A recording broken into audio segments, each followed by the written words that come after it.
नमस्कार दोस्तों, आप देख रहे हैं एचवीएस स्टडीज़ और इस वीडियो में आपके लिए 26 फरवरी 2025 का करंट अफेयर लेकर आ गए हैं। करंट अफेयर के साथ साथ स्ट्रेटजी के और रिलेटेड करंट अफेयर्स का रिवीजन करते हुए चलेंगे। अगर आप इस चैनल पर पहली बार आए हो तो चैनल को सब्सक्राइब कर लीजिएगा। वीडियो अच्छी लगे तो वीडियो लाइक करके ज़रूर जाइएगा। लास्ट में आपके लिए क्विज़ रखा है, उस क्विज़ को ज़रूर सॉल्व कीजिएगा। चलिए बात करते हैं लास्ट डे के क्विज़ की। लास्ट डे आपसे क्वेश्चन पूछा गया था, विच स्टेट और union territory secured the top position in the medal table of 38 national games. तो 38वें राष्ट्रीय खेलों की पदक तालिका में किस राज्य व केंद्र शासित प्रदेश ने शीर्ष स्थान हासिल किया है? तो ये स्थान सर्विसेज ने हासिल किया और 38 नेशनल गेम ये उत्तराखंड में ऑर्गेनाइज कराए गए हैं। आप सभी ने आंसर सही दिया था और डिटेल में दिया था। आज के पहले क्वेश्चन की बात करें। पहला क्वेश्चन है, which country will prime minister Narendra Modi visit to attend its national day celebration as the guest of honour. तो प्रधानमंत्री नरेंद्र मोदी जी ने मुख्य अतिथि के रूप में किस देश के राष्ट्रीय दिवस समारोह में भाग लेने के लिए जाएंगे? तो भारत के प्रधानमंत्री मॉरिशस की जो राष्ट्रीय दिवस है उसके समारोह में पार्टिसिपेट करने जाएंगे, मुख्य अतिथि के रूप में जाएंगे। और भारत के प्रधानमंत्री मॉरिशस कब जाएंगे? तो ये 12 मार्च को मॉरिशस का नेशनल इंडिपेंडेंस डे होता है, जिसे नेशनल डे सेलिब्रेशन उस समय पर ऑब्जर्व किया जाता है। उसी समय पर भारत के प्रधानमंत्री वहाँ पर चीफ गेस्ट के रूप में जाएंगे और इसे दोनों देशों के बीच में जो फ्रेंडशिप है, कोऑपरेशन है, वो और मजबूत होगा और दोनों देश मिलकर इंफ्रास्ट्रक्चर स्ट्रेटजिक पार्टनरशिप में आगे बढ़ के काम करेंगे। अब इंटरनेशनली जो करंट अफेयर्स बने हैं उनको रिवाइज करते हैं। पहला क्वेश्चन पढ़ लिया। दूसरा, जोथम नापत ये वनातु के प्राइम मिनिस्टर बने हैं और ग्रीक पार्लियामेंट में नए प्रेसिडेंट के रूप में कॉन्स्टेंटाइन टसोलस अभी रिसेंटली में नियुक्त हुए। बार्ड डी वेवर, इन्होंने बेल्जियम के प्राइम मिनिस्टर के रूप में शपथ ली। अमेरिका ने WHO से निकलने के लिए अनाउंसमेंट कर दी है। माइकल मार्टिन ये री इलेक्ट हुए हैं प्राइम मिनिस्टर के रूप में आयरलैंड में। US ने MOU साइन किया है इंडिया के साथ, जिससे कि साइबर सिक्योरिटी को में कॉपरेशन को एनहेंस किया जा सके। नवाफ सलाम ये नए प्राइम मिनिस्टर लेबनान के बने हैं। अगला question, where was the chief information officer conference 2025 held. तो मुख्य सूचना अधिकारी सम्मेलन 2025 कहाँ आयोजित किया गया है? तो ये नई दिल्ली में आयोजित किया गया है। ये पहली चीफ इंफॉर्मेशन ऑफिसर्स की कॉन्फ्रेंस है। ये गवर्नमेंट ऑफ इंडिया के द्वारा जो डिजिटल ब्रांड आइडेंटिटी मैनुअल है उसने इसको होस्ट किया है। यहाँ पर किस प्रकार से भारत के सरकार के जो काम है गवर्नमेंट की डिजिटल माध्यम से चलाई जा सके, की जा सके, इसीलिए इसको ऑर्गेनाइज कराया गया है। अब नेशन संबंधित जो करंट अफेयर्स बने हैं उनको रिवाइज करते हैं। पहला क्वेश्चन पढ़ लिया। दूसरा, इंडिया ने अभी bay of Bengal inter governmental organization की चेयरमैनशिप एक्सेप्ट की है और ब्रह्मपुत्र रिवर में ministry of union port shipping and waterways Sarbananda Sonowal ji के द्वारा इनलैंड वाटरवेज टर्मिनल को इनॉग्रेट किया गया। और प्रेसिडेंशियल रूल मणिपुर में लगा है क्योंकि chief minister N Biren Singh ने वहां पर रेजिग्नेशन दे दिया है। यूनियन बजट 2025-26 में सेंट्रल गवर्नमेंट का टारगेट इनकम और एक्सपेंडिचर का टोटल मिला के 50.6 लाख करोड़ रखा गया है। त्रिपुरा ने अभी माइटी के द्वारा एक MOU साइन किया है डिजिटल इंडिया भाषणी डिवीज़न के साथ, जिससे कि रीजनल लैंग्वेजेस को गवर्नेंस में प्रमोट किया जा सके। अगर आप कोई ई बुक परचेज़ करना चाहते हैं तो डिस्क्रिप्शन बॉक्स में लिंक है, वहाँ से ई बुक परचेज़ कर सकते हैं। अगला question, in the budget 2025-26 the Uttar Pradesh government has set a target of spending how many rupees. तो उत्तर प्रदेश सरकार ने बजट 2025-26 में कितने करोड़ रुपए खर्च करने का लक्ष्य रखा है।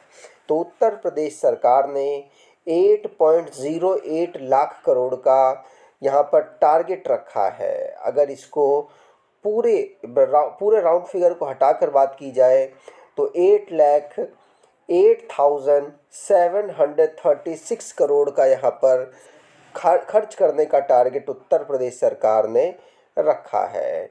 उत्तर प्रदेश सरकार का भी जो बजट 2025-26 के लिए प्रेजेंट किया गया, वहाँ के फाइनेंस मिनिस्टर सुरेश खन्ना जी के द्वारा, सुरेश खन्ना जी ने इसे प्रेजेंट अभी रिसेंटली में किया है। अगला question, where is the 27th western zonal council meeting being held. तो 27वीं पश्चिमी क्षेत्रीय परिषद की बैठक कहाँ आयोजित हो रही है। तो ये पुणे महाराष्ट्र में वेस्टर्न जोनल काउंसिल की जो मीटिंग है उसको ऑर्गेनाइज कराया जा रहा है। इसकी चेयरमैनशिप अमित शाह जी के द्वारा, जो कि हमारे होम मिनिस्टर हैं, उनके द्वारा की जा रही है। इसमें गुजरात, गोवा, महाराष्ट्र और यूनियन टेरिटरी दादर नगर हवेली दमन दीव के जो रिप्रेजेंटेटिव हैं, मुख्यमंत्री हैं, सीनियर ऑफिशियल्स हैं, वो पार्टिसिपेट कर रहे हैं। जोनल काउंसिल को 1957 में इस्टेब्लिश किया गया था। अगला question, which country has become the second in world after China to launch an electronic personal licence for pilots. तो चीन के बाद पायलटों के लिए इलेक्ट्रॉनिक पर्सनल लाइसेंस शुरू करने वाला दुनिया का दूसरा देश कौन सा बन गया है। तो दूसरा देश इंडिया बना है। ये सेकंड कंट्री है चाइना के बाद जिसने इलेक्ट्रॉनिक पर्सनल लाइसेंस पायलट्स के लिए यहाँ पर अलाव कर दिए हैं। यूनियन सिविल एविएशन मिनिस्टर के राम मोहन नायडू, उनकी लीडरशिप में उड़ान जो भवन है नई दिल्ली में, वहाँ पर इसका जो डिजिटल इनिशिएटिव है इसको यहाँ पर शुरू किया गया, जिससे कि ईज़ ऑफ डूइंग बिजनेस में इम्प्रूवमेंट हो सके। अगला question, where did the second Simolu festival take place in February 2025। तो फरवरी 2025 में दूसरा सिमोलू महोत्सव कहाँ आयोजित होगा। तो दूसरा महोत्सव ये आसाम में आयोजित होगा। सेकंड ऑप्शन यहाँ पर बिल्कुल सही है। सेकंड सिमोलू फेस्टिवल आसाम में ऑर्गेनाइज कराया जा रहा है। ये जो हमारा इको रिजॉर्ट है, और साथ साथ अगर इसको बात करें तो ये हमारा टूरिज्म, ये जो फेस्टिवल है ये इको टूरिज्म, कंजर्वेशन और लोकल कल्चर को प्रमोट करता हुआ नज़र आता है, इसीलिए चर्चाओं में रहा है। अगला, which state forest management project won the Skoch award 2024। तो किस राज्य की वन प्रबंधन परियोजना ने स्कॉच पुरस्कार 2024 जीता है। तो स्कॉच पुरस्कार 2024 को अभी नागालैंड के द्वारा जीता गया है। सेकंड ऑप्शन बिल्कुल सही। नागालैंड की जो फॉरेस्ट मैनेजमेंट प्रोजेक्ट है, इसने अभी स्कॉच अवार्ड 2024 को जीत लिया है। नई दिल्ली में 100th स्कॉच समिट को ऑर्गेनाइज कराया जा रहा था, उसी में नागालैंड की जो फॉरेस्ट मैनेजमेंट प्रोजेक्ट है इसको यहाँ पर रिकॉग्नाइज किया गया स्कॉच अवार्ड के लिए।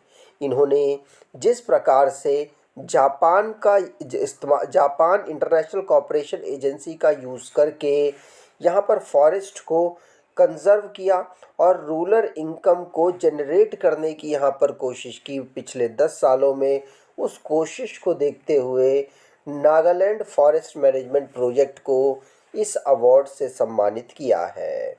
अगला, who became the fastest Indian bowler to reach 200 ODI wickets.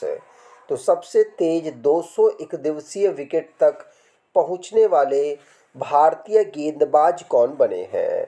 तो सबसे तेज 200 एक दिवसीय विकेट तक पहुंचने वाले सबसे भारतीय गेंदबाज बने हैं और ये बने हैं मोहम्मद शमी। मोहम्मद शमी ने 200 विकेट ओडीआई में ले लिए हैं और इन्होंने ये कारनामा सिर्फ 104 मैचेस खेलकर किया है और ये भारतीयों में सबसे आगे हैं। अगला, on which that is international mother language day observed? तो अंतर्राष्ट्रीय मातृभाषा दिवस किस तारीख को मनाया जाता है? तो अंतर्राष्ट्रीय मातृभाषा दिवस हम 21 फरवरी को ऑब्जर्व करते हैं। फर्स्ट ऑप्शन बिल्कुल सही। इंटरनेशनल मदर लैंग्वेजेस डे हम 21 फरवरी को ऑब्जर्व करते हैं और जो इसके हिस्टोरिक रूट्स देखे जाते हैं वो 1952 में जो लैंग्वेज मूवमेंट चला था बांग्लादेश में, उससे इंस्पायर होकर इस इंटरनेशनल मदर लैंग्वेज डे को ऑब्जर्व किया जाता है। अब लास्ट डे के करंट अफेयर्स को रिवाइज करें तो भारत ने चेयरमैनशिप अभी बे ऑफ बंगाल जो इंटर गवर्नमेंटल ऑर्गेनाइजेशन की काउंसिल थी उसकी चेयरमैनशिप ली है। सर्विसेज ने अभी 38 नेशनल गेम्स में टॉप पोजीशन हासिल की और 2 साल के लिए एक्सटेंशन कर दिया गया है कार्यकाल का chief economic adviser V Anantha Nageswaran का। एलआईसी ने वन मैन ऑफिस इनिशिएटिव को अभी लॉन्च किया है। नई दिल्ली में पूषा कृषि विज्ञान मेला 2025 का और 25 को ऑर्गेनाइज कराया गया। रोहित शर्मा ये सेकंड फास्टेस्ट प्लेयर बने हैं जिन्होंने 11,000 रन ओडीआई क्रिकेट में कंप्लीट किए हैं। वेस्ट बंगाल जिसने highest number of bird species great backyard bird count में अभी यहाँ पर रिकॉर्ड किया है। और चाइना ने होस्ट किया है 34th ITTF ATTU Asian cup table tennis tournament को। और मणिकरण पिलग्रिमेज साइट जो कि अभी रिसेंटली चर्चाओं में रही, ये हिमाचल प्रदेश में अवेलेबल है। आज के क्विज की बात करें तो which country will prime minister Narendra Modi visit to attend its national day celebration as the guest of honour? तो प्रधानमंत्री नरेंद्र मोदी मुख्य अतिथि के रूप में किस देश के राष्ट्रीय दिवस समारोह में भाग लेने के लिए जाएंगे? कमेंट बॉक्स में डिटेल में आंसर दीजिएगा। अगर आपको ये वीडियो अच्छी लगी है तो आपसे अनुरोध करूँगा वीडियो को लाइक कर दीजिएगा, चैनल को सब्सक्राइब कर लीजिएगा और अपने कुछ दोस्तों तक वीडियो को शेयर ज़रूर कीजिएगा। धन्यवाद।